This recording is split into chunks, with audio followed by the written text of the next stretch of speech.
Our first speaker today is Veronica, and she has a bunch of new Toastmaster friends.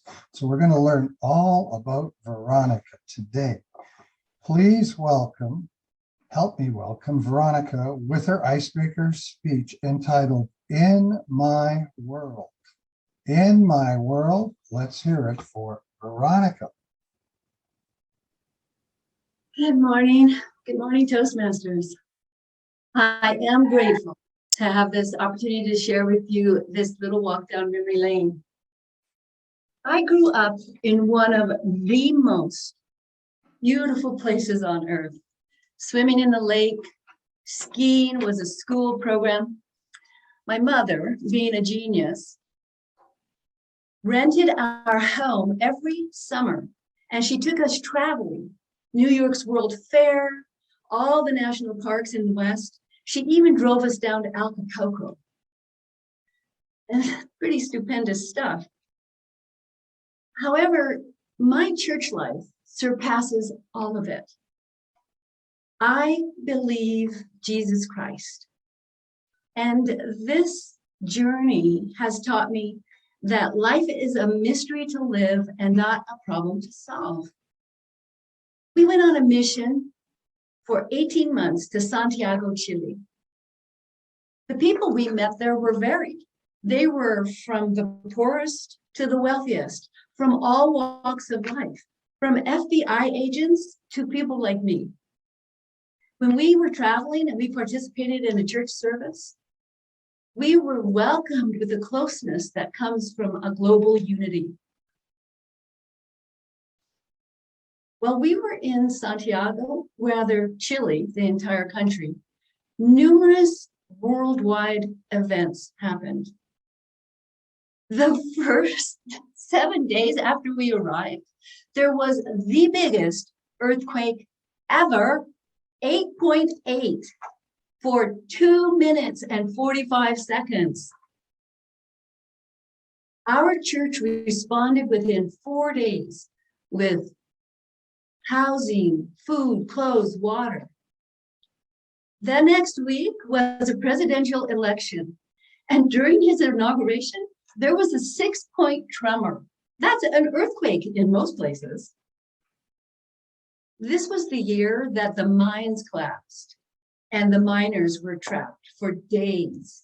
You might remember that one. There was a university revolt by the students, and apparently that was a big deal to them. They placed in the FIFA World Cup soccer for the first time in 12 years, and the city went wild.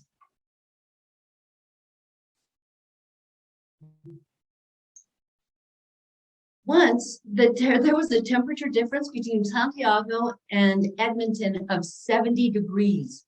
That was when Edmonton was the coldest place in North America. My husband counted 45 days before there was a cloud in the sky. Saying "have a salubrious day" became monotonous. We walked everywhere. There were trees along the sidewalk, fruit hanging off the trees, just within reach for us to take. When I was walking down those streets, I was amazed at how beautiful those women were. We have a representation of that beauty in our group.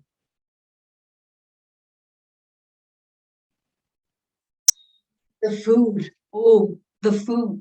I was eating tree-ripened cherries, a pound a day at $1.50. A $3 watermelon was so big that I had a childhood wish to be able to eat the center, because that's called the heart, and it's the sweetest part. There were food stalls everywhere, and we would become friends with the people of the stalls that we frequented.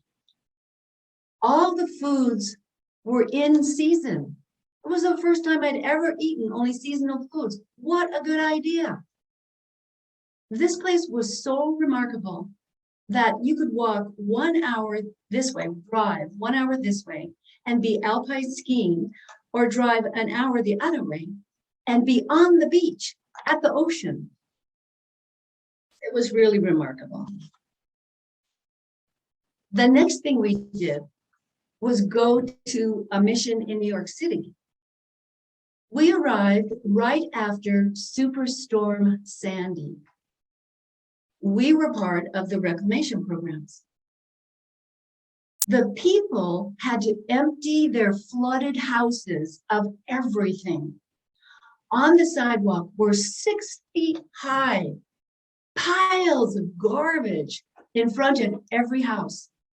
When the garbage people showed up the next day, they were stunned by the massive task. By 9 a.m., up to 100 missionaries showed up, helped them with it, and the whole thing was done in one day. The mayor announced on the news what a tremendous contribution our church made. We took care of the housing for more than 200 people. We were given a car and we were able to drive up Long Island and Brooklyn and Queens. And weekly we took the subway into Manhattan. It was otherworld. It was a wonderful experience. People would walk their dogs, and we, by giving attention to the dogs, would build relationships with the people. We knew all of the dogs' names, but none of the people's names. It was so funny, but it was completely New York. That's New York. Really friendly from a distance. This is what Jesus teaches. Perfect the people, share the gospel, redeem the dead. This purpose-driven life is why I chose Toastmasters. These really are the golden years. I could have easily lounged the rest of my days away. Toastmasters is making me more valuable to the community and to all the people that I engage with every day. And love makes me willing to put forth the effort. And I am grateful. Back to you, Ron.